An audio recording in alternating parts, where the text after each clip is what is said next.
Pode passar despercebido, mas o Evangelho de hoje nos traz essa questão: a nossa batalha espiritual. E para tratar desse assunto, a gente vai fazer uma espécie de especial, um pequeno especial, um mini especial. Tratar do tema batalha espiritual é muito importante. É uma palavra esquisita, como usar o termo batalha, que lembra guerra, quando a gente está no fundo, lidando com um Deus que é paz, um Deus que é amor. Mas a gente tem que entender que batalha é essa e por que é importante a gente lutá-la. Se entenda sendo convocado para uma batalha. E aqui está o que é a convocação para a batalha. Essa frase passa despercebida, a gente reza o Pai Nosso toda semana ou todo dia, mas olha só que frase engraçada. Antes da gente ir para a liturgia do dia, vamos bater o olho nela.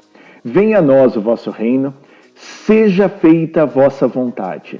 Então olha só, seja feita a vossa vontade. Você reza isso toda vez que você reza o Pai Nosso, e você, portanto, está pedindo na sua oração que a vontade de Deus seja feita. Puxa vida, mas será que Deus precisa que você reze para que a vontade dele seja feita? A vontade dele, Deus, está condicionada à nossa oração? Se nós não rezarmos, a vontade dele não será feita? E se ela não for feita, o que impede a vontade dele de ser feita? Como você percebe, por trás dessa frase que a gente às vezes reza sem dar grande atenção, existe um tremendo ponto para a gente deglutir. E por trás desse ponto, existe sim uma convocação. A vontade de Deus não será feita sem que nós rezemos. A gente precisa entender agora o que é a vontade de Deus e o que impede essa vontade de ser feita. Aí está a batalha, essa é a nossa guerra, ó cristãos, ó igreja, essa é a batalha.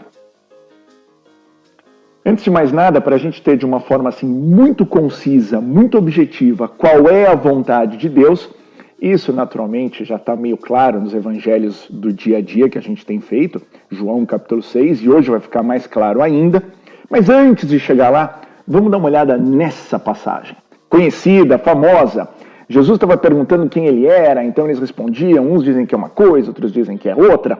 Veio Pedro e disse: Tu és o Cristo, o Filho de Deus vivo.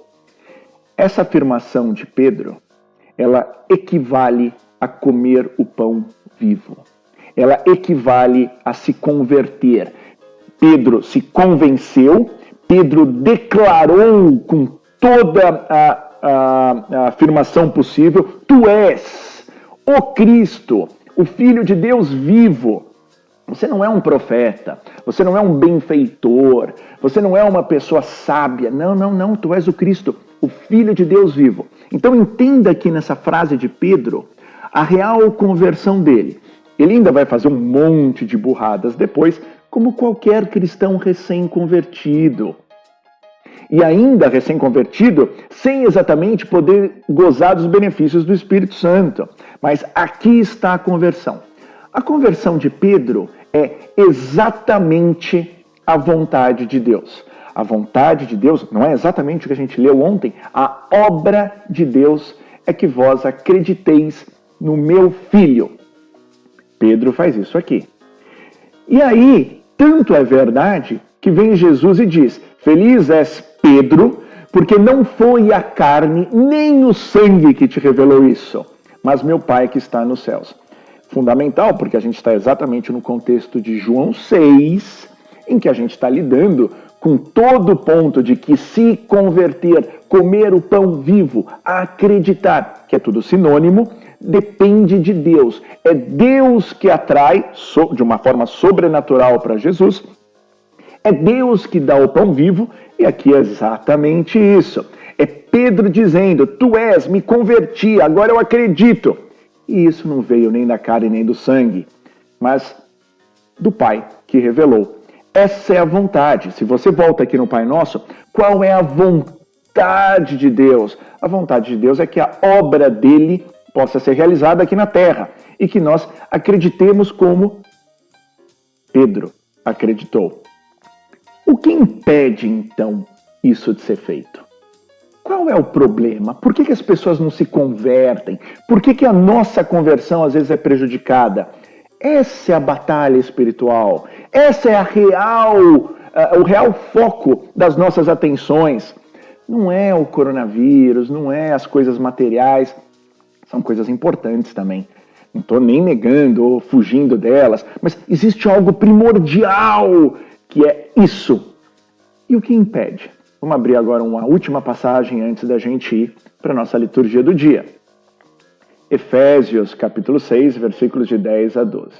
Então Paulo fala: fortaleçam-se no Senhor e no seu forte poder. Vistam a armadura de Deus para poderem ficar firmes contra as ciladas do diabo, pois a nossa luta não é contra a carne e o sangue. Lembra aqui? Jesus falou: olha, não foi a carne nem o sangue que te disse isso. A nossa luta não é contra isso. A nossa luta é contra os principados, potestades, dominadores das trevas desse mundo, contra a iniquidade espiritual nos altos. Atenção! Tudo isso aqui, a gente pode ficar discutindo dias, semanas, né? O que são os principados, o que são as potestades, o que são os dominadores das trevas desse mundo. Mas entenda, a gente não está lidando aqui, quando fala disso, contra governos desse mundo, pessoas desse mundo, instituições, nada disso. Nossa luta aqui é exatamente contra o diabo. E o que o diabo quer?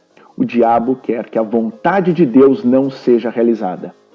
Para o demônio, a coisa mais importante é que você não se converta, que o mundo não se converta. O que o demônio quer é que as pessoas não se transformem em filhos. Essa é a verdadeira batalha.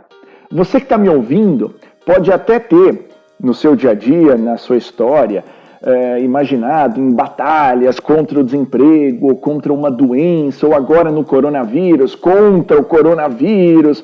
Tudo bem, eu não vou nem entrar nesse mérito agora, mas entenda a real batalha espiritual, aquela pela qual a gente reza todo dia, é para que a vontade de Deus seja feita e que aqui nessa terra prevaleça a vontade de Deus. Normalmente a gente acha que a vontade de Deus é sempre de Deus. Não. Lembre do Pai Nosso. Ele pede, o próprio Jesus pede para que nós rezemos para que a vontade de Deus seja feita. Essa é a batalha. Vamos dar uma olhada agora na liturgia do dia, onde isso vai ficar ainda mais claro. Lembrando-se, todos nós estamos convocados para essa batalha. Muito bem. Então a gente chega na primeira leitura, é a continuação daquela sequência. Estevão tinha acabado de ser morto, a igreja começa a se dispersar, Saulo devastando a igreja.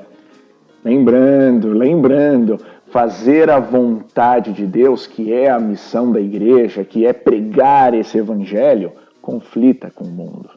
O mundo nunca vai, o mundo por si só, o mundo sem Deus, o mundo às escuras, nunca vai ser um acolhedor por si só das palavras e da vontade de Deus, como Pedro não era. Pedro, para conseguir declarar que Cristo é o Senhor, lembra o que Jesus disse, não foi da carne e do sangue, foi o próprio Deus, lá foi feita a vontade de Deus. Quem faz a vontade de Deus é a igreja, anuncia esse evangelho de conversão. Estevão morreu, Felipe é narrado agora, então ele começa e vai anunciando. Lembra o Felipe? Felipe é aquele apóstolo que a gente viu na passagem da multiplicação dos pães, que Jesus faz questão de prová-lo para mostrar o quão ignorante ele era. Dá uma olhada na nossa explicação sobre a multiplicação dos pães, que é um milagre de verdade. Não é um exemplo de partilha e solidariedade por si só, é algo de poder. E o maior poder lá é mostrar para Felipe o tamanho da missão que ele tem pela frente. E aqui Felipe vai com tudo. Então ele vai, as pessoas seguiam com atenção as coisas que Felipe dizia, todos unânimes o escutavam, pois viam os milagres que ele fazia. De novo, os sinais. Essa é a igreja poderosa. Igreja poderosa é a que bota só como meta fazer a vontade de Deus. E ao botar como meta só fazer a vontade de Deus, significa levar à conversão. Nenhuma outra instituição, nenhuma outra associação, nenhuma outra ONG, por melhor que seja, mais solidária, pode ter essa missão. Essa missão é só da igreja, é só dos cristãos. Não podemos nos desviar dessa missão com outras coisas, por mais nobre que seja. Nosso evangelho de hoje, nosso salmo de hoje é o Salmo 65. Aclamai o Senhor Deus, ó terra inteira. Essa é uma convocação via salmo para que a terra inteira aclame o Senhor Deus. O dia que a terra inteira estiver efetivamente aclamando o Senhor Deus, a gente vai ter uma situação em que a vontade de Deus foi integralmente cumprida. Ó cristãos, ó igreja, essa é a nossa missão. E olha, não adianta imaginar que a gente cumpre essa missão quando, por exemplo, cumpre um rito. Não adianta imaginar que aquela criancinha que passa por um rito já é terra inteira aclamando o Senhor. A verdadeira conversão é a conversão como a de Pedro, quando ele, mesmo já tendo sido batizado, e muito tempo depois de ser batizado, vai lá e anuncia: Tu és o Cristo, o Filho de Deus vivo. Quando a terra inteira estiver efetivamente afirmando: Tu és o Cristo, o verdadeiro Filho do Deus vivo, aí a gente vai ter uma terra inteira aclamando o Senhor Deus. E eis que a gente chega então no Evangelho, é a continuação da nossa sequência ainda no capítulo 6 de João, mas agora a gente chega talvez no ponto crucial da coisa, em que de fato é revelada a vontade de Deus. Em primeiro lugar, indo aqui para o versículo 38, Jesus não veio fazer a vontade dele. Jesus veio fazer exatamente aquilo que ele, na oração do Pai Nosso, pediu para que nós fizéssemos. A vontade de Deus. Jesus está aqui para fazer a vontade de Deus. E qual é a vontade de Deus? A gente já falou no começo e agora vai ficar bem claro. Esta é a vontade de Deus, que ele, Jesus, não perca nenhum dos que foram dados por Deus e que os ressuscite no último dia. E aí, para isso ficar mais claro, Jesus explica: a vontade de Deus é que toda pessoa que vê o Filho e nele crê tenha a vida eterna. E eu ressuscitarei no último dia. Então, atenção. Primeiro, a consequência: que todo aquele que crer, tenha a vida eterna. Isso não está ao nosso alcance. Essa é a consequência de nós nos convertermos. Nós teremos a vida eterna e nós ressuscitaremos no último dia. Esse é o lado de Deus e de Jesus. Qual é o nosso lado? Objeto da nossa batalha espiritual. Que as pessoas creiam em Jesus. Essa é a batalha, essa é a vontade. Da mesma forma que Pedro pôde finalmente, pela ação de Deus, crer, que nós também creiamos. Agora olha que interessante, nos versículos 38 e 39. Sendo a vontade, e depois, a vontade é que Jesus não perca nenhum daqueles que Deus deu.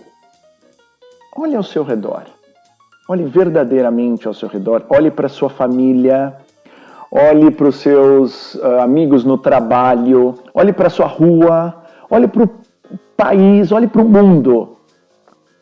Todos são convertidos? O que acontece com essas pessoas que não se converteram? Elas o quê? Deus não deu essas pessoas para Jesus? Faça essa pergunta seriamente. Faça essa pergunta com relação às pessoas que você conhece e que você eventualmente já tenha tentado levar para a igreja ou apresentar a Jesus. O que acontece? Você vai dizer que Deus não deu essas pessoas para Jesus? Mas encara essa pergunta com seriedade. Então, se você sobe para o versículo 35, quem vem a mim, a gente viu isso ontem, não terá mais fome. Quem crê em mim não terá mais sede. Por que as pessoas não vão? Por que as pessoas não creem? O próprio Jesus fala, eu sou o pão vivo, mas aí olha, eu porém vos disse, vós me vistes, mas não acreditais. Quem são esses, repito a pergunta, que não acreditam? Ou você vai dizer que esses, e olha, para ser bem concreto, pega o seu filho não convertido, pega o seu pai não convertido. Você vai dizer o quê? Que essas são pessoas que o pai não confiou. Aqui, ó. Os que o pai confia virão a Jesus. Mas e esses que você vê, seu pai de novo, seu filho de novo, são pessoas que o pai não confiou a Jesus? Então o que você está dizendo é que essas pessoas que não se convertem, o que elas foram afastadas por Deus de Jesus? É evidente que não, pessoal.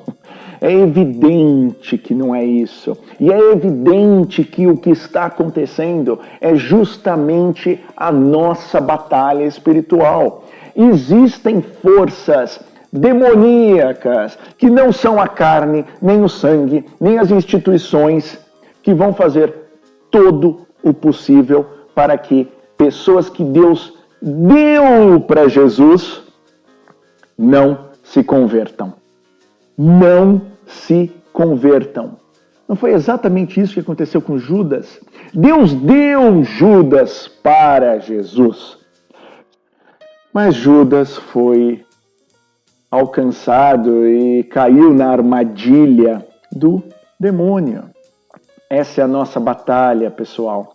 Nossa batalha não tem nada a ver com resolver a questão do coronavírus, do desemprego, de descobrir a vacina, de olhar para as coisas do mundo. Nossa batalha, a nossa batalha na igreja, a nossa batalha como cristãos é essa, é a da conversão. E por isso que a gente vem insistindo tanto que nesse momento, nessa circunstância de pandemia, se a missão já era essa, mais do que nunca. Essas tantas pessoas que morreram, já quase mais de 5 mil, será que elas se converteram antes de morrer? Olha que lástima. Uma pessoa viver na Terra, sei lá quantos anos, e morrer sem ter se convertido. Isso é derrota nossa. Derrota da igreja, derrota nossa cristãos. Para cada pessoa que Deus deu para Jesus e que acabou não se convertendo, e estando aqui na Terra, essa igreja representando o próprio Jesus, com o poder do Espírito Santo, e essas pessoas escapam por meio dos nossos dedos e não se convertem, mas elas foram batizadas. Não adianta, não é o suficiente. A questão é se elas realmente fizeram o que Pedro fez. Tu és o Cristo. É uma decisão firme, voluntária, consciente. Vamos focar na batalha espiritual, pessoal.